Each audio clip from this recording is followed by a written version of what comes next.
मुझे मोहब्बत है मेरे अकेलेपन से। मुझे मोहब्बत है मेरे अकेलेपन से।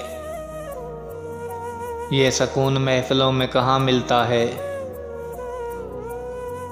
इंसान का सबसे बड़ा दुश्मन उसका दिमाग होता है। इंसान का सबसे बड़ा दुश्मन उसका दिमाग होता है।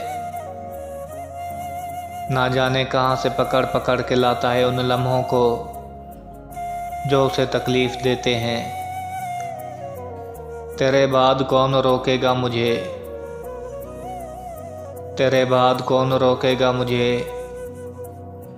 मैं खुद को जी भर के बर्बाद करूँगा। मुझे मालूम है कि तुम मेरे नहीं हो। मुझे मालूम है कि तुम मेरे नहीं हो। लेकिन यार मोहब्बत तो मोहब्बत है ना। लहजाए यार में जहर था बिच्छू की तरह। लहजाए यार में जहर था बिच्छू की तरह। वो मुझे आप तो कहता है लेकिन तू की तरह।